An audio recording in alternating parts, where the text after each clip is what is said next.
Waktunya kayaknya sudah tiba ya. Marilah kita mulai ibadah seminar kita yang dibawakan oleh Pendeta H.H. Hasibuan.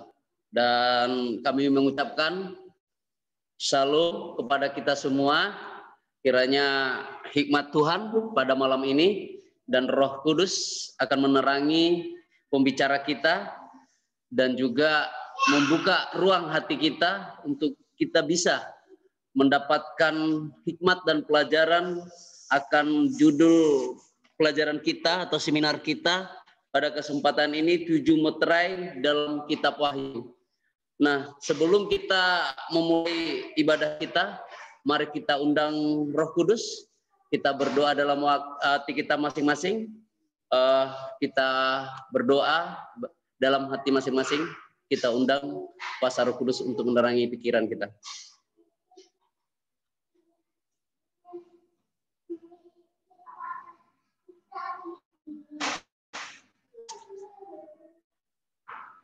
Baiklah, sebelum kita awali dengan lagu pujian yang akan dibawakan oleh adik kita, Frederick dan Frederika Sigalingging. Waktu dan kesempatan kami persilakan untuk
terima kasih buat lagu pujian yang disampaikan oleh Frederick dan Frederika Sigalingging.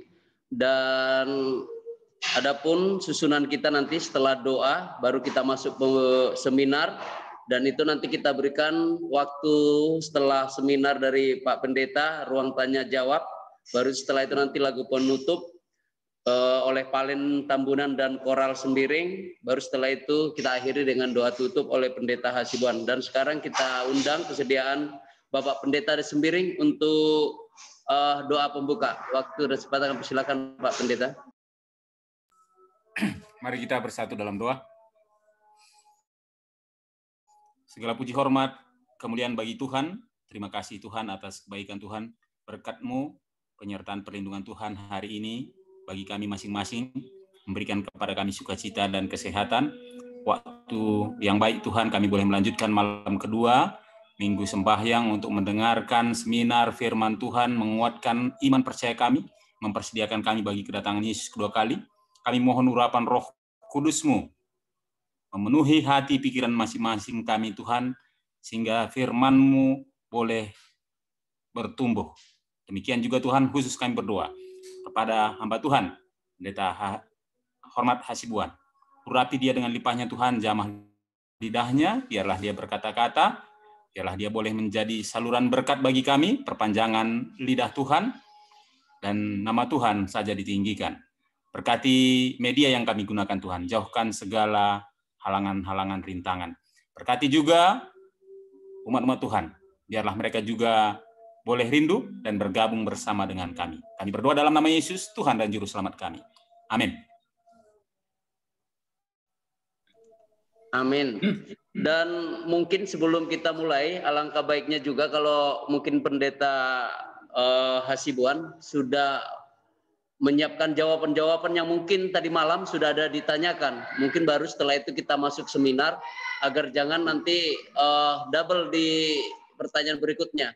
Dan mungkin bagi rekan-rekan juga atau saudara-saudara, Bapak Ibu sekalian, jika ada pertanyaan boleh langsung dibuat di chat, atau mungkin nanti saya buat nomor HP, supaya boleh di SMS atau di WA.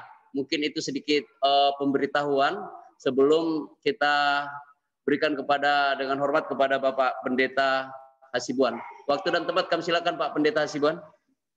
Baik, oke, terima kasih. Selamat malam untuk kita semua. Kita patut bersyukur kepada Tuhan oleh karena berkat Tuhan yang ajaib yang Tuhan berikan bagi masing-masing kita sepanjang satu hari ini kita lewati hari-hari kesibukan kita masing-masing. Kita sehat dan bahagia bertemu pada malam hari ini. Baik, terima kasih. Tadi ada nyanyian spesial dari adik-adik kita. Saya kurang tahu apa ini kembar, Frederick dan juga Frederica. Ya. Makasih nyanyiannya yang begitu indah dan kiranya nyanyian ini benar-benar boleh menjadi berkat bagi masing-masing kita. Baik, saya kurang tahu, saya coba-coba buka saya punya WA seperti tidak ada pertanyaan masuk ke tangan saya. Saya kurang tahu apa saya yang salah lihat di WA saya, karena yang ada kontak sama saya itu adalah abang saya Hasibuan. Siapa namanya itu? Ya itu.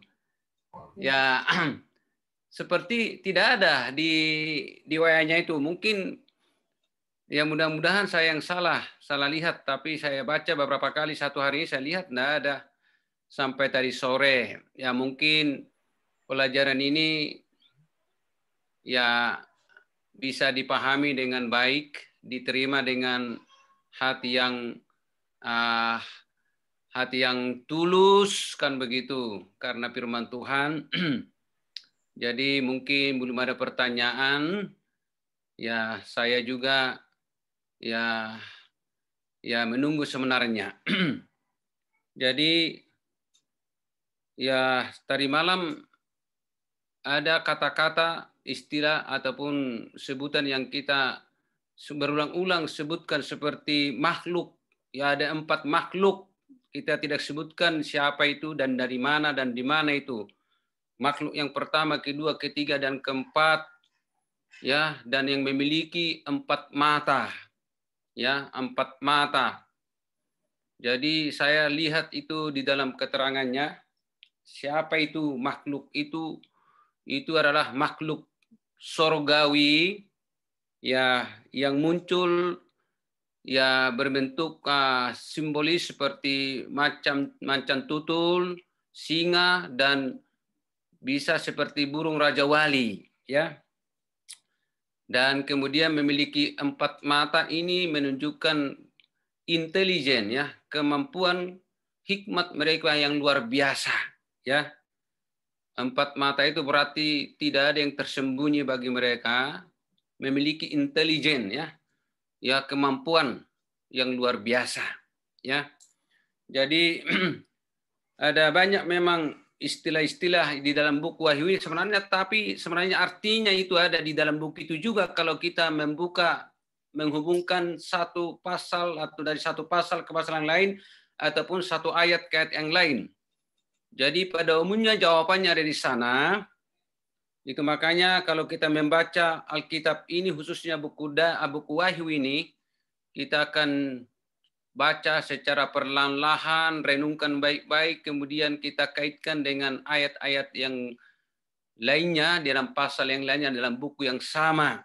Di sana akan diberitahukan. Jadi kalau saudara itu baca di dalam Wahyu pasal yang keempat, ya, ayat keempat ataupun ya pasal yang keempat ayat yang keenam, ya, nah, itu dia apa, makhluk itu makhluk surgawi, ya, yang memberikan suara yang besar seperti lihatlah dan saksikanlah, katanya demikian. Itu adalah makhluk surgawi yang memiliki 4 mata, menunjukkan itulah intelijen mereka itu, ya, kepintaran, keluarbiasaan, kemampuan mereka. Baik, saudara sekalian, tadi malam kita sudah mempelajari 2 meterai yang pertama, dan yang kedua. Saya hanya sekilas mengulang, yaitu meterai yang pertama yang kita pelajari kemarin adalah penunggang kuda putih. Ya, anak domba Allah yang membuka, maka muncullah, itu menunjukkan munculnya Mesias palsu. Itulah meterai yang pertama, yang penunggang kuda putih. Itu menunjukkan munculnya Mesias palsu. Kemudian adanya roh antikristus. Dan kemudian munculnya antikristus. Itu penekanannya di sana. Kemudian meterai yang kedua tadi malam, yaitu penunggang kuda merah. Ya, ini adalah peperangan, menunjukkan adanya peperangan. Dan juga berita-berita peperangan serta pertikaian dan damai sejahtera diambil dari bumi. Jadi jangan lupa, itu buku Wahyu ini ya sangat berkaitan dan harmonisasi dengan apa yang dikatakan, diajarkan oleh Yesus ketika dia di dunia ini kepada murid-muridnya yang terdapat dalam buku Injil, khususnya dalam buku Matius, Markus, dan buku Lukas. Ya, yang selalu kita ulang-ulangi tadi malam. Buku Markus 28, Matius pasal 24, dan juga buku Markus dan buku Lukas. Ini sangat harmonisasinya luar biasa, ya.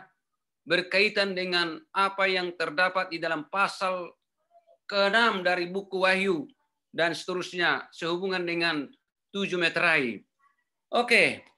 Baik, pada malam hari ini kita akan melihat meterai yang ketiga. Ya. Meterai yang ketiga ini penunggang kuda hitam. Ya. Ini menunjukkan terjadinya keruntuhan ekonomi. Ini masalah ekonomi. Akan terjadi goncangan ekonomi, ya. Dan akan terjadilah kelaparan, ya. Kelaparan yang luar biasa. Dan kelangkaan bahan makanan. Jadi sulit didapat makanan. Nanti ketika meterai yang ketiga ini dibuka. Wahyu pasal 5 ayat 6 dan ayat 5 dan Wahyu pasal 6 ayat 5 dan 6. Ketika dia membuka meterai yang ketiga.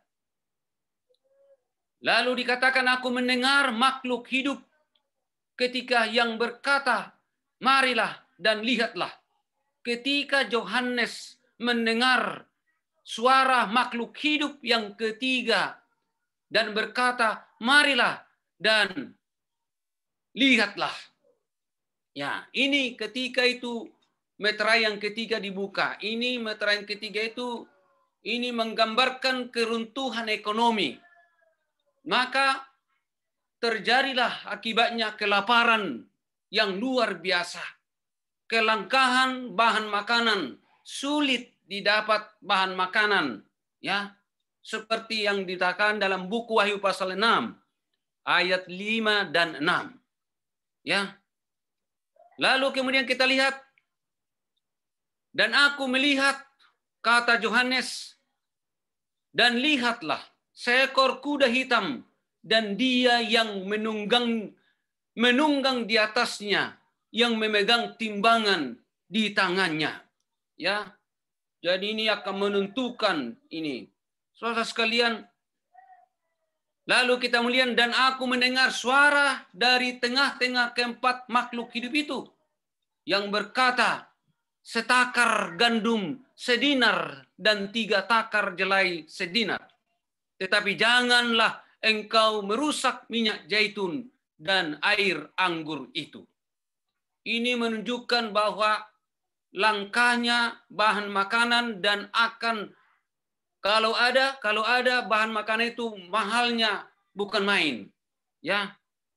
Jadi ketika itu nanti akan terjadi goncangan ekonomi, ya. Keadaan ekonomi akan rusak, maka akibatnya terjadilah bala kelaparan menimpa dunia ini, ya, menimpa dunia ini, ya. Sulit didapat bahan makanan. Dan kalaupun ada, harganya tidak karu-karuan. Mahal.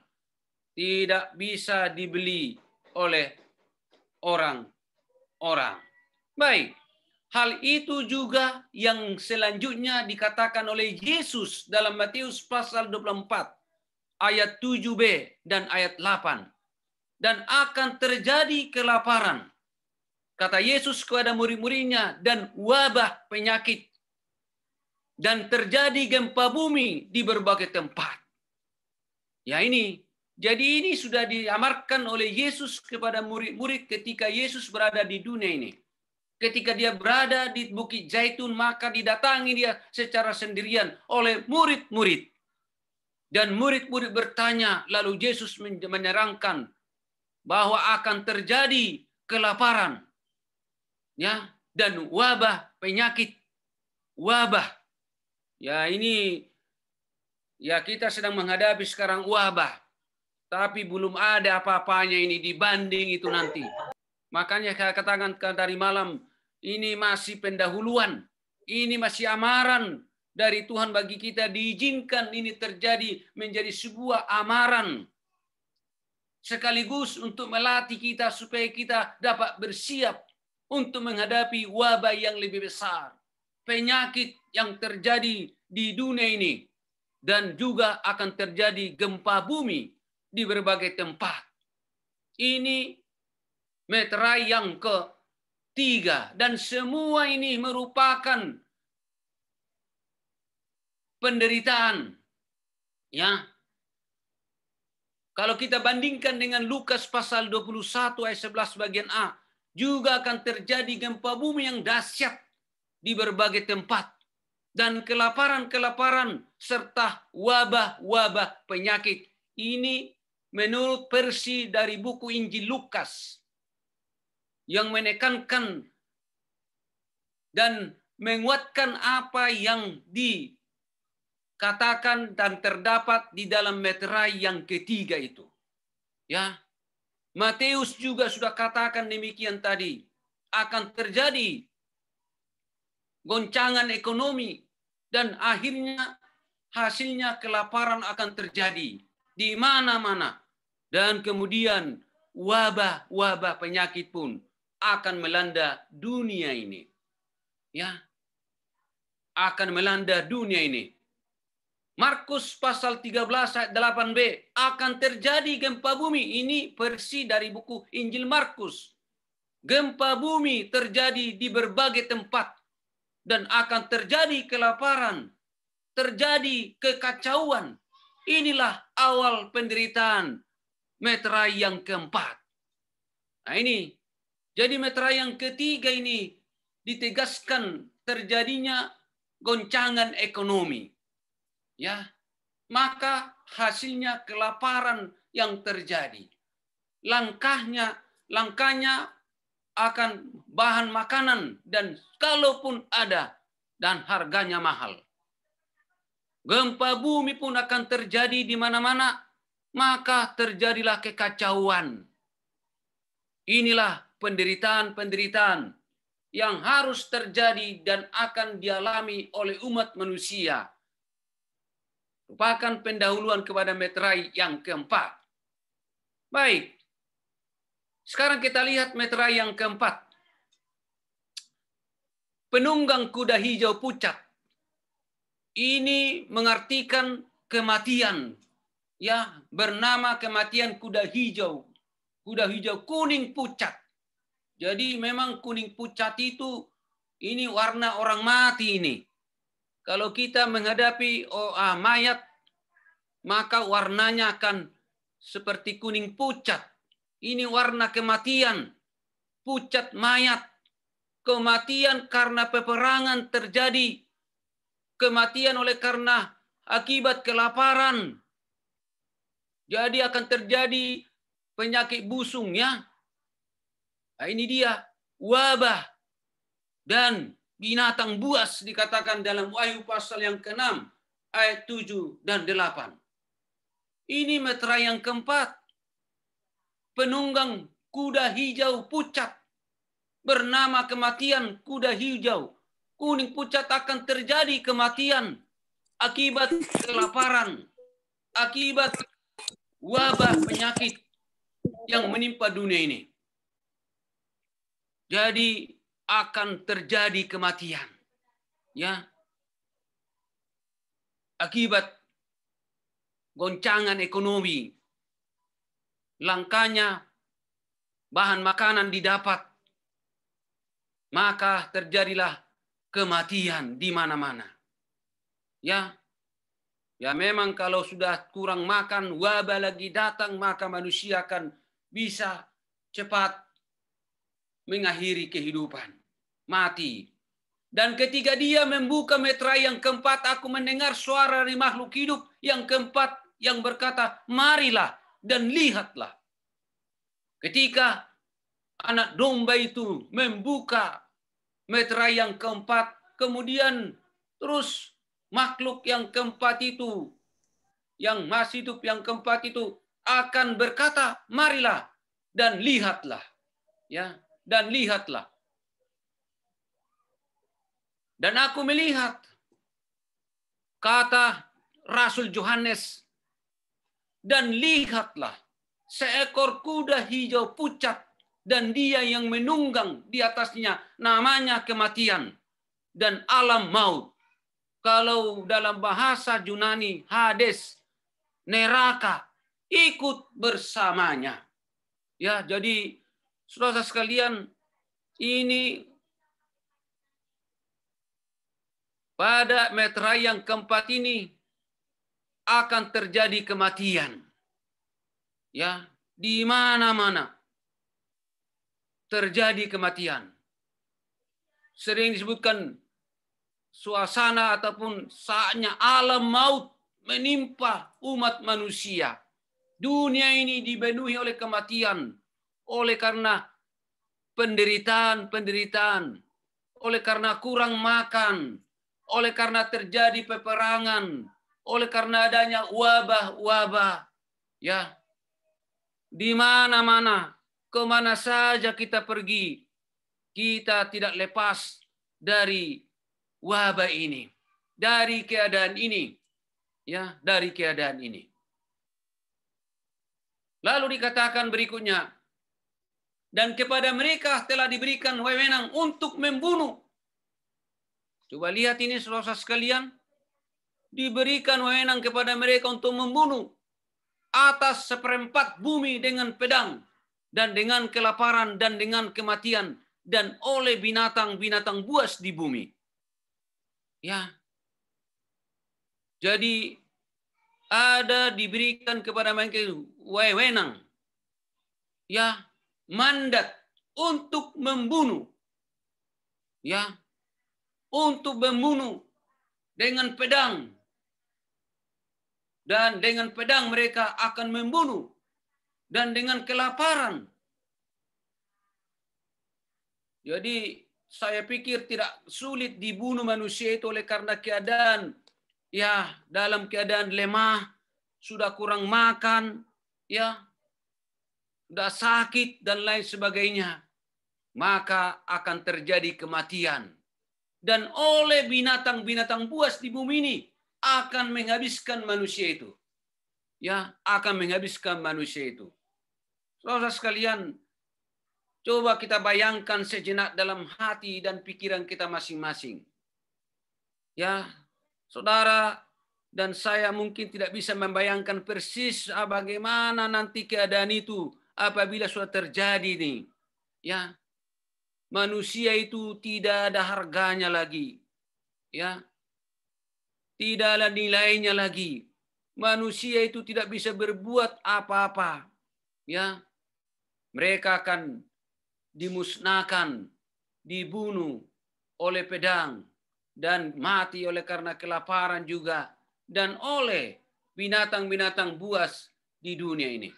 Perhatikan kembali apa yang Yesus katakan dalam bagian Injil tadi, Matius 24 ayat 7b dan 8, dan akan terjadi kelaparan, dan akan terjadi wabah penyakit, dan gempa bumi di berbagai tempat, dan semua ini merupakan awal penderitaan. Jadi ini belum kesudahannya. Ini masih awal-awal penderitaan yang akan datang lagi. Ya. Sedangkan sekarang virus corona ini sudah sangat menakutkan, apalagi pada awalnya. Mungkin belakangan ini orang sudah mulai kebal, ya. Dan karena juga sudah bisa sembuh, ya, walaupun masih ada yang harus mengakhiri kehidupannya karena wabah sekarang ini. Ada kelas-kelasnya, ada kelas ringan, kelas menengah, dan kelas berat. Jadi kalau kita kena kelas berat, bisa berbulan-bulan di rumah sakit, di ICU. Ya, tadi siang ada seorang bekas anggota saya harus menghembuskan napas yang terakhir setelah lebih 5 minggu dia di ICU. Ya, dia sudah dioperasi kerongkongannya, sudah dibuat lubang di kerongkongannya oleh karena sudah diserang. Kerongkongan itu tidak bisa bernapas lagi secara sempurna. Lalu di lubang ini dari lehernya ini, dari situ dia bernapas, tetapi infeksi jadinya. Ya, apa yang dibuat lubang baru itu untuk pernapasannya, dan dia harus mengakhiri kehidupannya. Dia masih muda, dia masih jauh di bawah usia saya. Anaknya yang paling besar kelas 3 SMP. Ini sudah kita lihat luar biasa. Tetapi belum ada apa-apanya ini dibanding dengan yang terjadi nanti. Dan ini pun yang di dalam meterai ini masih pendahuluan. Ya. Semuanya ini merupakan awal penderitaan yang akan datang lagi. Ya. Yang akan datang lagi. Lalu dikatakan Lukas pasal 21 ayat 11a, juga akan terjadi gempa bumi yang dahsyat di berbagai tempat, kelaparan dan wabah-wabah penyakit. Ya. Dan wabah-wabah penyakit. Markus pasal 13 ayat 8b, dan akan terjadi gempa bumi di berbagai tempat, dan akan terjadi kelaparan dan kekacauan terjadi. Ya. Jadi ini yang sudah disampaikan oleh Yesus ketika di dunia ini kepada murid-murid. Mereka duduk di atas rumput, membuat lingkaran, kemudian Yesus berbicara kepada mereka. Dan ini akan terjadi, kata Yesus. Ya, kata Yesus. Saya bisa bayangkan bagaimana ketika itu murid-murid memberikan perhatian mereka dengan tekun, mendengarkan suara yang keluar dari mulut Yesus. Pernyataan Yesus kepada peristiwa-peristiwa yang akan terjadi. Inilah awal penderitaan. Ayat yang dalam kata kekacauan bahasa asalnya tarake, artinya gangguan, keributan, huru-hara, hasutan. Wah, ini dia akan terjadi. Kekacauan itu, ya, menurut bahasa asalnya itu terjadi gangguan, terjadi keributan, terjadi huru-hara, dan terjadi hasutan. Ya, inilah yang dinyatakan kepada kita, yang didengar oleh Rasul Yohanes itu, ya, ketika dibuka meterai itu, dan dia pun mendengarkan suara dari makhluk besar itu dengan suara gemuruh, ya, seperti gemuruh. Nah, ini dia. Baik. Lalu kita lihat di dalam meterai yang kelima ini. Ya. Meterai yang kelima ini jiwa-jiwa di bawah mesbah. Terjadi penganiayaan oleh karena nama Yesus. Ya, ini dalam Wahyu pasal 6 ayat 9 dan 10. Dia katakan ini umat-umat Tuhan, orang yang beriman, orang yang mempertahankan Yesus dalam kehidupan mereka akan mengalami aniaya. Ya. Dikatakan dalam Wahyu pasal 6 ayat 9 dan 10, dan ketika dia membuka meterai yang kelima, aku melihat di bawah mesbah jiwa-jiwa mereka yang telah dibunuh, berkenan dengan firman Elohim dan berkenan dengan kesaksian yang mereka miliki. Saudara sekalian, umat Tuhan akan mengalami penganiayaan. Ya. Tetapi ingat, ada janji Tuhan nanti. Ya. Umat Tuhan akan dianiaya. Umat Tuhan akan dikejar-kejar. Ya, umat Tuhan akan dibunuh. Ya. Oleh karena mereka mempertahankan iman mereka. Mempertahankan Tuhan mereka. Mempertahankan Yesus, nama Yesus. Nama itu, kalau nama itu tabiat.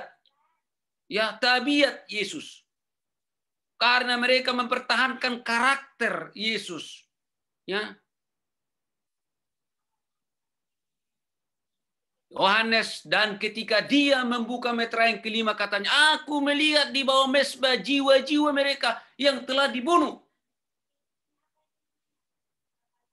Oleh karena mereka bersaksi, mempertahankan Tuhan Yesus, mempertahankan kebenaran Yesus. Saudara sekalian, memang sudah ada juga yang mendahului orang-orang. Ya, banyak yang mati martir. Mati oleh karena mempertahankan kebenaran. Mati oleh karena mereka bersaksi, menyaksikan Yesus Kristus. Memiliki tabiat Yesus Kristus. Dalam meterai yang kelima ini akan mendapat satu pengalaman yang pahit. Ya, penderitaan akan dialami oleh umat-umat Tuhan nanti. Ya, baik. Lalu dikatakan, dan mereka berseru dengan suara yang keras sambil berkata, sampai kapan ya Tuhan yang kudus, yang benar, Engkau tidak menghakimi dan membalaskan darah kami terhadap mereka yang tinggal di bumi?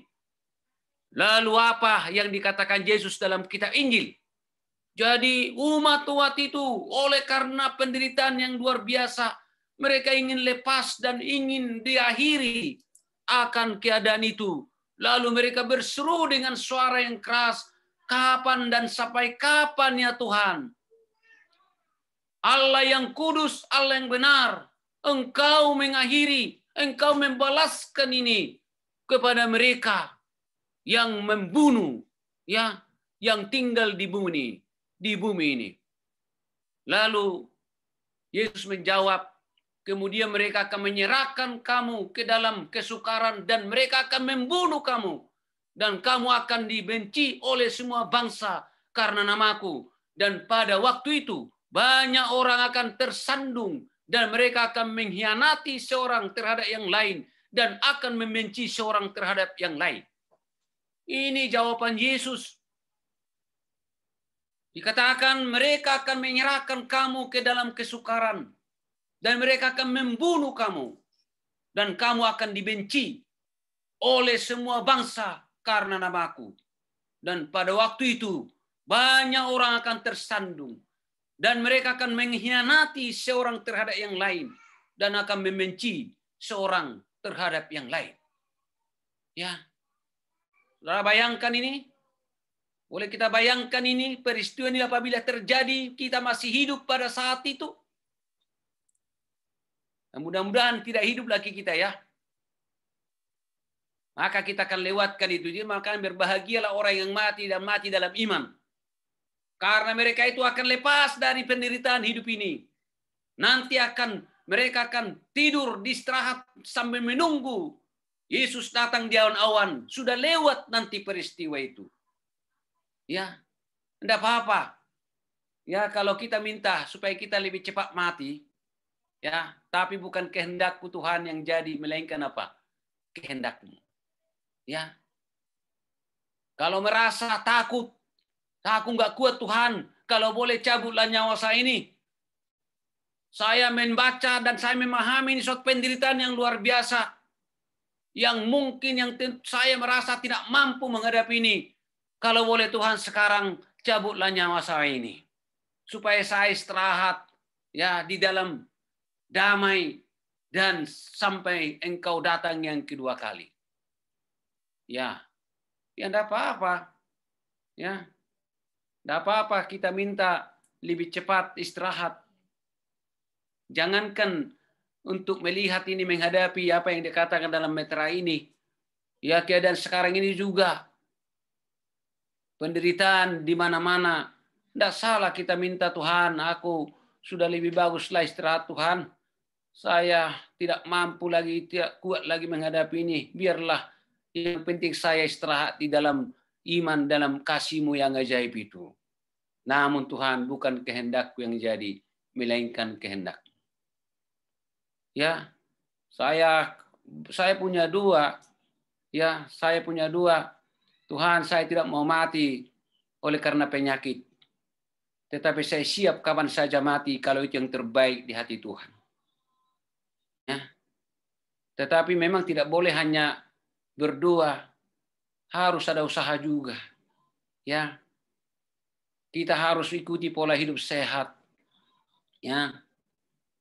Saya memang tidak vegetarian. Tapi saya ikuti pola hidup sehat. Keseimbangan. Cukup makan, cukup tidur, cukup istirahat, cukup olahraga. Ya. Nah, itu dia, ya. Jadi saya harus berusaha merawat ya tubuh saya ini jangan terlalu gemuk. Saya tidak mau gemuk, ya. Dan saya tidak mau terlalu kurus. Nah, itulah. Ya, artinya soal kematian di tangan Tuhan, walaupun kita meminta sesuatu kepada Tuhan yang kita rasa terbaik, tetapi di akhir permintaan kita dikatakan Tuhan, namun bukan kehendakku yang jadi, melainkan kehendak-Mu. Baik saudara sekalian, jadi akan terjadi hal-hal ini. Ya, kita akan diserahkan kepada mereka dan kita akan dibunuh. Kita akan dibenci. Ya, oleh karena nama Tuhan. Oleh karena kebenaran Tuhan. Banyak orang yang tersandung dan mereka akan mengkhianati seorang terhadap yang lain. Saudara sekalian, dan banyak nabi palsu akan dimunculkan dan mereka akan menyesatkan banyak orang. Dan karena kedurhakaan dilipat gandakan, maka kasih kebanyakan orang akan menjadi dingin. Ya. Jadi akan banyak nabi-nabi palsu. Ya, guru-guru palsu. Orang-orang yang merasa benar, orang-orang yang mengaku dirinya adalah utusan Tuhan. Banyak ajaran-ajaran sekarang ini yang dimunculkan, yang di luar konteks Alkitabiah. Ada banyak sekarang ini ajaran-ajaran. Pada umumnya orang-orang muda yang jadi sasarannya, mungkin masih labil, dan lain sebagainya.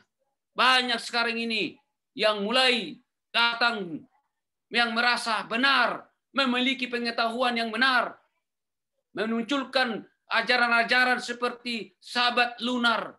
Ada lagi tidak mengakui lagi Trinitas. Ada lagi tidak mengakui lagi Yesus sebagai Tuhan. Dan lain-lain sebagainya.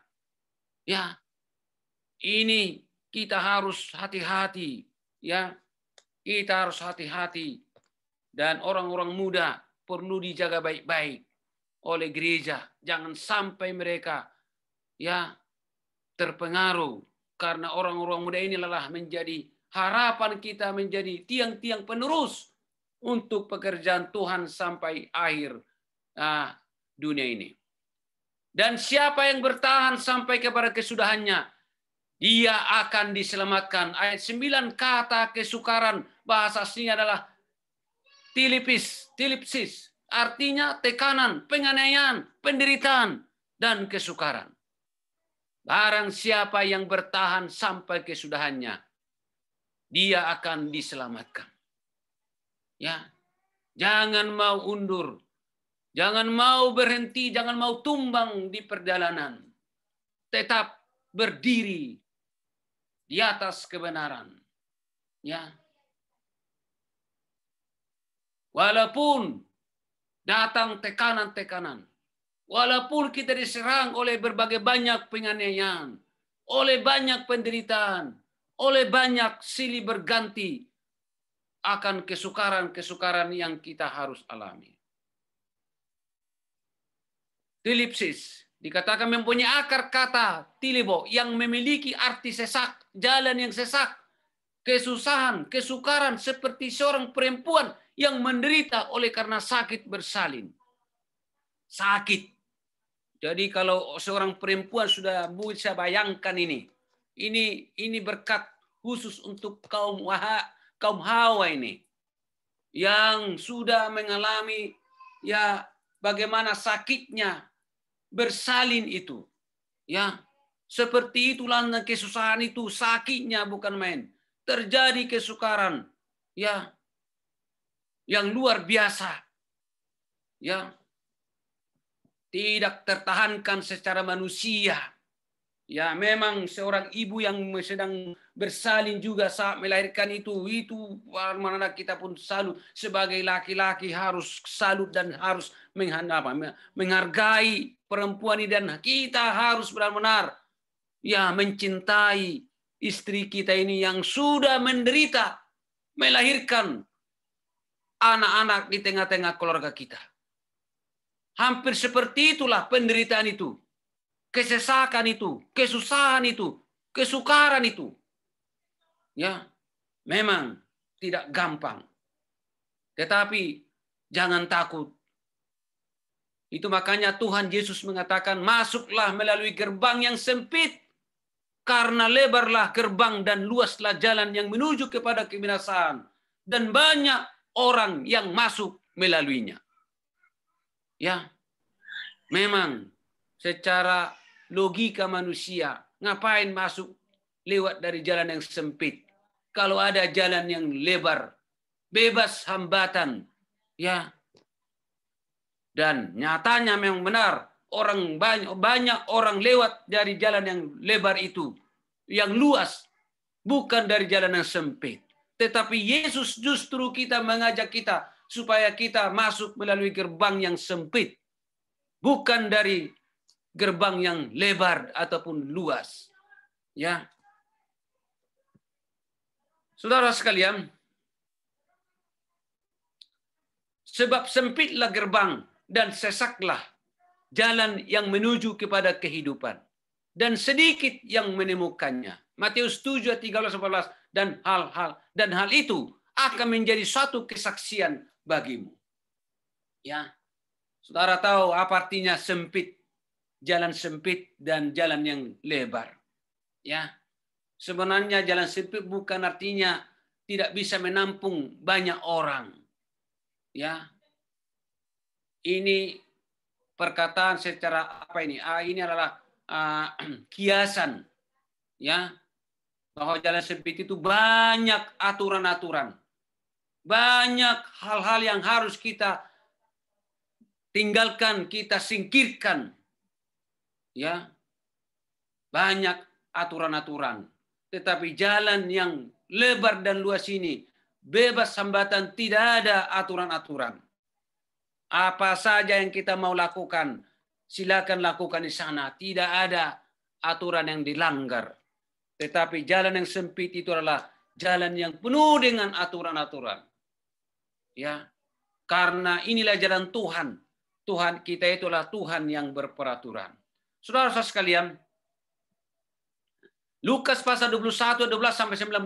Namun sebelum semuanya ini, mereka akan menjatuhkan tangannya kepada kamu dan akan menganiaya seraya menyerahkan ke sinagog dan penjara-penjara sambil dibawa ke hadapan raja-raja dan gubernur-gubernur demi namaku. Dan hal itu menjadi suatu kesakitan bagimu. Ya. Jadi kita akan menghadapi pengadilan-pengadilan, dihadapkan kita kepada raja-raja, kepada hakim-hakim dan juga pengacara-pengacara. Kita akan ditekan di sana. Ya, kita akan dipersalahkan. Tidak ada yang membela kita. Dan ini sangat menyakitkan. Membuat orang sangat menderita. Ya, membuat orang sangat menderita. Saudara sekalian, oleh sebab itu, taruhlah di dalam hatimu agar kamu bersiap untuk tidak membela. Karena aku akan memberikan kepadamu sebuah mulut dan hikmat yang dengannya semua orang yang menentang kamu tidak dapat membantah maupun melawan. Ini janji Tuhan yang luar biasa bagi kita. Itu makanya kata, oleh sebab itu taruhlah di dalam hatimu agar kamu bersiap untuk tidak membela. Berdiam diri. Jangan ungkapkan kata-kata dari mulut kita ini. Karena aku akan memberikan kepadamu sebuah mulut dan hikmat yang dengannya semua orang menentang kamu tidak dapat membantah maupun melawan. Luar biasa ini. Ini obatnya. Tak perlu kita tak khawatir bagaimana kita menghadapi ahli-ahli Taurat, para raja-raja dan pemimpin-pemimpin dunia nanti di sana. Apa yang kita mau katakan, Tuhan katakan jangan takut. Aku akan memberikan kepadamu sebuah mulut yang penuh dengan hikmat. Dan dengan kata-kata yang keluar dari mulut itu, yang menentang kamu tidak dapat membantah kamu. Tidak dapat melawan kamu. Saudara sekalian, namun kamu akan dikhianati juga oleh orang-orang tua dan saudara-saudara dan kaum keluarga dan sahabat, dan mereka akan membunuh dari antara kamu dan kamu akan dibenci oleh semua orang karena namaku. Jadi inilah yang terjadi nanti. Yang boleh kita bayangkan sekarang ini. Gambarannya. Ya. Namun akan dikhianati juga oleh orang tua. Mungkin orang tua kita yang tidak seiman dengan kita akan menjadi pengkhianat bagi kita. Dan saudara-saudara kandung kita mungkin. Dan kaum keluarga kita. Dan sahabat-sahabat kita selama ini akan menjadi lawan kita. Dan mereka akan membunuh kamu. Ya, dan kamu akan dibenci oleh semua orang karena namaku. Ya. Jadi bisa saja sekarang sahabat kita. Bisa saja sekarang dia orang tua kita. Bisa saja sekarang dia adalah kakak adik kita. Anggota keluarga kita. Tetapi bila mana sudah tiba peristiwa ini, tidak boleh kita harapkan mereka itu bahwa itu orang tua kita lagi. Atau saudara kita. Mereka juga menjadi musuh kita. Mereka akan membinasakan dan menyakiti kita. Bahkan membunuh kita. Ya. Membunuh kita. Tetapi tidak sehelai rambut pun di kepalamu sekali-kali akan binasa. Dengan kesabaranmu. Kamu akan memperoleh jiwamu. Ayat 17.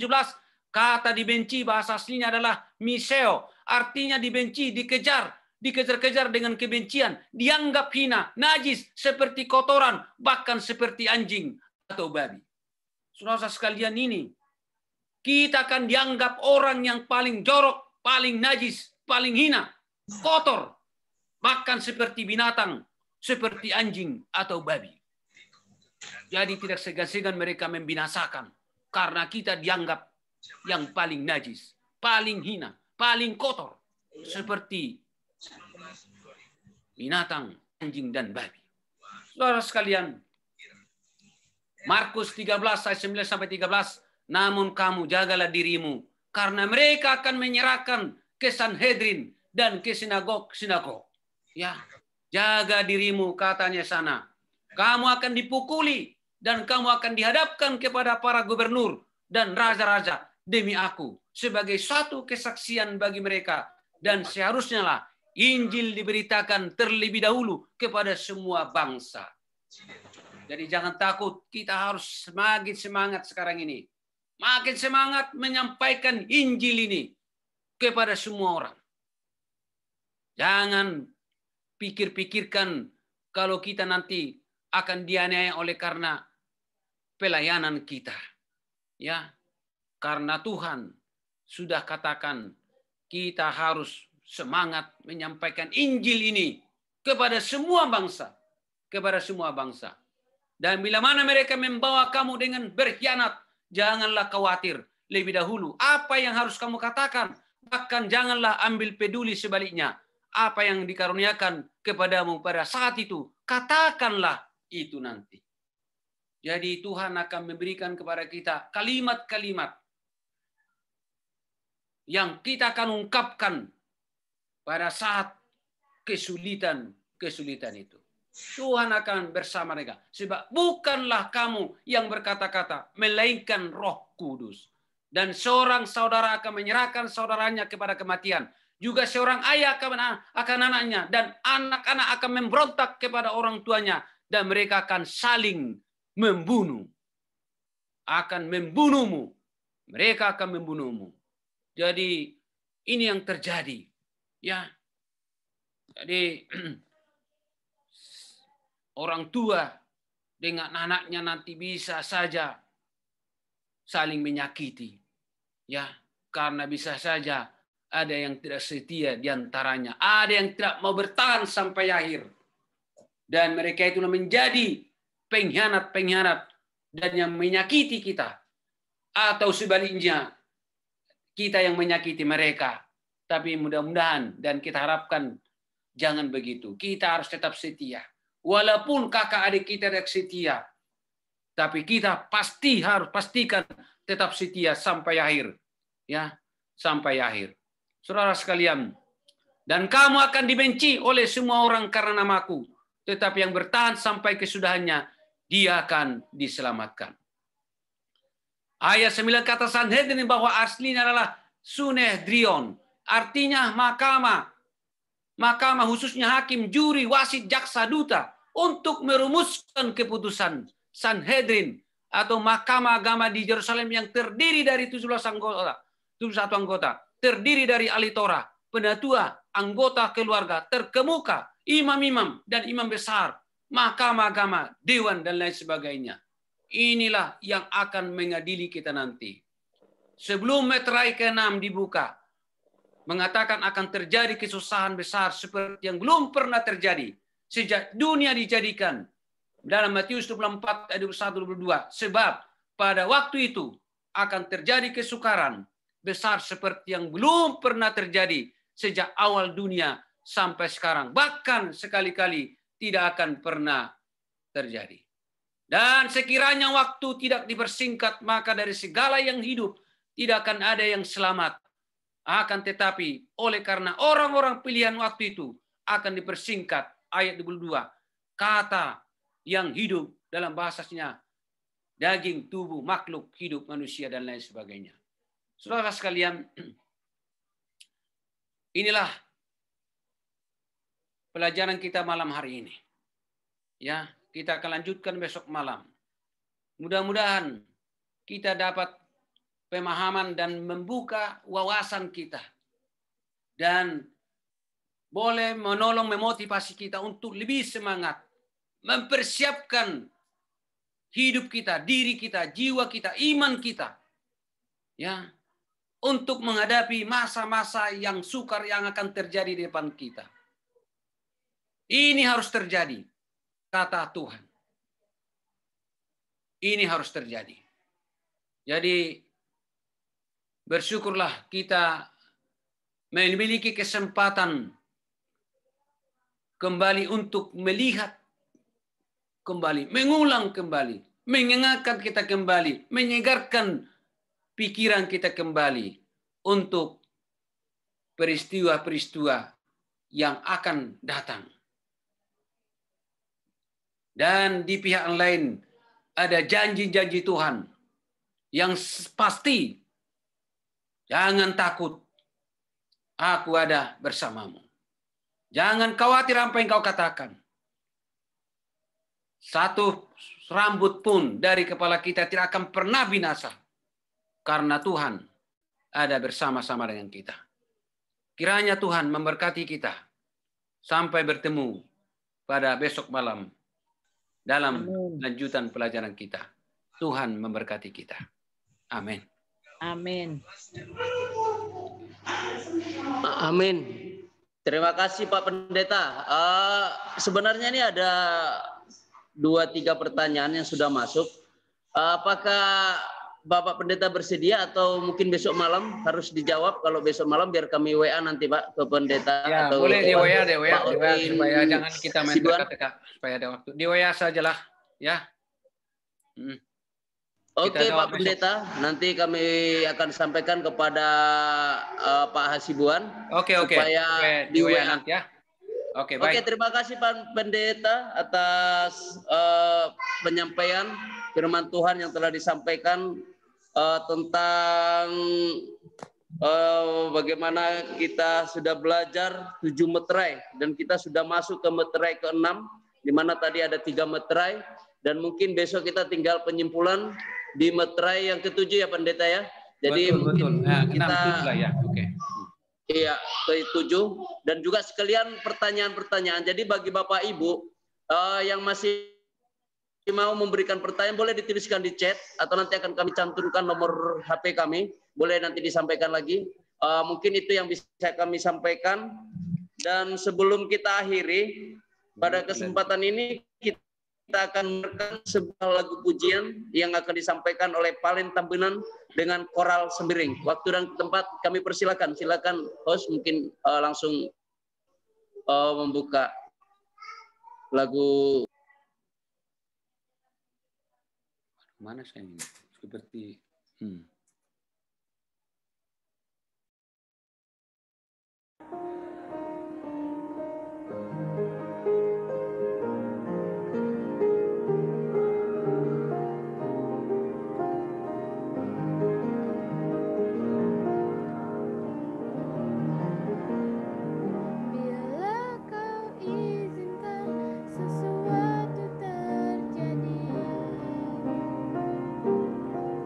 Ku percaya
Oke, kita berdoa semua. Tuhan Bapa kami di sorga, Bapa yang baik, Bapa yang penuh kasih. Di akhir rangkaian ibadah kami pada malam hari ini, kami datang sekali lagi menghampiri hadirat-Mu. Kami mengucap syukur dan terima kasih padamu ya Bapa. Kami puji nama-Mu dan kami sembah Engkau oleh karena kebersamaan-Mu dengan kami sebagai umat-umat Tuhan. Seluruh umat Tuhan dari Jemaat Dr. Mansur Medan ya Bapa, yang dengan satu kerinduan yang luar biasa untuk lebih mengenal Engkau, lebih memahami akan firman Tuhan, khususnya di dalam buku Wahyu tentang 7 meterai. Terima kasih Bapa oleh karena Tuhan menjelaskan kepada kami semua dengan jelas. Biarlah kiranya Roh Kudus-Mu selalu bekerja dalam hati kami, agar kami benar-benar bisa memahami ya Bapa, dan dimeteraikan supaya berkuasa di dalam hati dan kehidupan kami ya Bapa. Tuhan, biarlah melalui pertemuan kami, pelajaran yang kami ikuti bersama-sama membuat kami lebih semangat ya Tuhan, membuat kami lebih siap untuk menghadapi semua peristiwa-peristiwa yang akan terjadi menjelang kedatangan-Mu yang tidak lama lagi datang ke atas dunia ini. Tuhan berikan kuasa bagi kami, kekuatan supaya kami tegar, supaya kami siap untuk menghadapi ini, berani untuk menghadapi, siap menghadapi akan apapun yang menyakitkan perasaan kami sebagai manusia. Tetapi juga kami bersyukur ya Bapa, oleh karena janji-Mu yang ajaib, Kau tidak akan meninggalkan kami. Tuhan ada bersama-sama dengan kami. Tuhan akan menolong kami dengan memberikan mulut yang baru, mulut yang luar biasa, dengan yang penuh dengan hikmat, dengan kata-kata yang bersumber daripada-Mu, supaya ketika kami mengucapkan itu tidak bisa dibantah dan dilawan oleh orang lain. Tuhan, terima kasih oleh karena kerinduan yang luar biasa Kau tanamkan di dalam hati kami, di dalam hati semua umat Tuhan yang tergabung dalam virtual ini. Tuhan memberkati mereka. Tuhan melindungi ya Bapa. Tuhan menjauhkan akan mara bahaya dan sakit penyakit. Tuhan mencurahkan Roh Kudus memenuhi hati dan kehidupan mereka Bapa. Tuhan mengaruniakan iman, pengharapan yang sejati dari sorga. Kiranya damai sejahtera dari surga. Kiranya kasih karunia-Mu serta persekutuan Roh Kudus yang menyertai dan memberkati mereka Bapa sejak saat ini sampai selama-lamanya. Di dalam nama Yesus Tuhan dan Juru Selamat kami berdoa. Amin. Oke. Amin. Terima kasih Pak Pendeta yang luar biasa penjelasan seminar kita pada malam ini sudah berakhir, dan pada kesempatan ini kami berikan kepada Bapak Pendeta ya untuk menyampaikan ucapan terima kasih. Waktu dan kesempatan kami persilakan Pak Pendeta.